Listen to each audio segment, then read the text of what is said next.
I'm surprised it's taken as long as it has. As far back as the Howard government, Australian governments have been pleading with US administrations to place more defence assets in Australia. And of course, notably, the Gillard government succeeded in getting the Obama administration to get the US Marines conducting that rotational deployment near Darwin, which continues to this day and is still ramping up.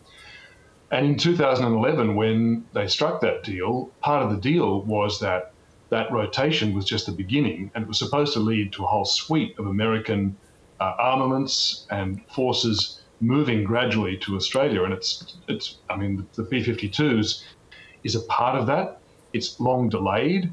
Part of the delay in moving that, but other assets, including naval assets to Australia, has been negotiations over the detail and who pays for what between the Pentagon and the Australian Defence Department. But that's part of it, and there's more coming. And when you say more coming, what can we expect? And there's a lot of conjecture around nuclear capability. Well, the nuclear capability will come with all of the B-52s and some of their submarines and some of their ships. Australia doesn't ask whether US ships are carrying nuclear weapons, but trusts that they're not. In the case of any aircraft or craft that actually lands on Australian soil, it would violate Australian treaties that Australia signed, international treaties that Australia has signed for Australia to be accommodating any nuclear weapons. And again, Australia will be trusting that the US does not carry any nuclear weapons onto Australian soil. China, of course, unsurprisingly, is not happy, but neither are some of the other Pacific nations near us. Yes, China has been using the AUKUS decision to try to get Australia some nuclear-powered, rather than nuclear-armed submarines. And now this B-52 announcement or news break from the ABC as a stick with which to beat Australia and to run down Australia's regional standing. Of course, it would, wouldn't it? China is actually ramping up its armaments of nuclear ballistic missiles carrying nuclear warheads, something Australia is explicitly not pursuing, at a breathtaking pace and more than doubling its total nuclear stockpile at the moment. So we shouldn't accept any lectures from China.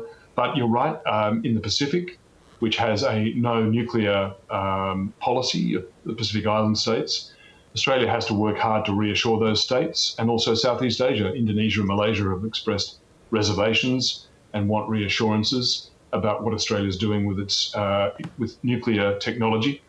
The International Atomic Energy Agency has expressed its satisfaction that Australia is meeting all safeguards and requirements. That's useful, but Australia still has to work hard to reassure its neighbours. Peter, I think many people were shocked by news of the invasion of the US House Speaker Nancy Pelosi's home. Her husband was injured. Of course, the invader was looking for Nancy Pelosi. It does seem quite shocking that despite what we've seen on the January the 6th Capitol riot, that this kind of sentiment continues.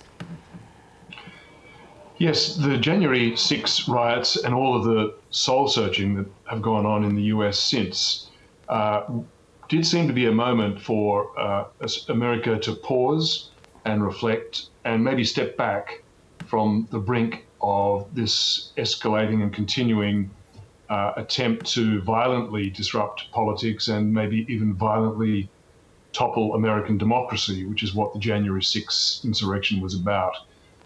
But the attack on Nancy Pelosi's husband, struck in the head with a hammer and fortunately seems to be expected to make a full recovery, is a high point now, or a low point, in illustrating that first, that moment of reflection has been missed, and in fact the US continues to barrel towards political violence and extremism. And the fact that some Republicans have used this not as an opportunity. To be fair, some Republican leaders have deplored the violence and supported Nancy Pelosi and her husband. But others have either not commented or condemned the violence, Donald Trump, key among them. But others have turned this into an opportunity to mock the Democratic Party or make fun of the Democratic Party or to blame the Democrats for high levels of crime.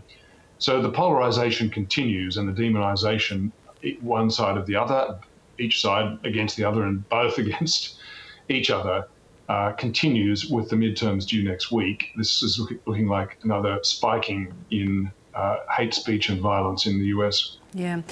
You know, you have written and pointed out, though, that it's important for us to learn some lessons. What do you think is the most important takeout for us as a society? Well, the starting point is pretty good. The Economist's Democracy Index ranks Australia as one of only 21 full democracies in the world. The number's shrinking year by year, but we are one. And we're ranked number 8 in terms of democratic freedoms, according to The Economist magazine. The US is not on the full democracy list, according to The Economist. It's number 26 among countries in democratic freedom. So we have to hang on to what we're doing right and work harder at what we're doing wrong, in my opinion, but also the opinion of some of the experts that I've quoted. And you've mentioned the column that I wrote on that just today, Bev. So first is to preserve the institutions that we have that we know are working. Compulsory voting requires our politicians to appeal to the centre, not just to the crazy fringes. And that's really important in serving the whole country and not just a radical base. Another is something we just take for granted is the Australian Electoral Commission, independent, fair and national in the apolitical administration of elections. This is not a universal thing, but it's a precious thing. Other countries are studying it. Ireland is in the process of trying to emulate it.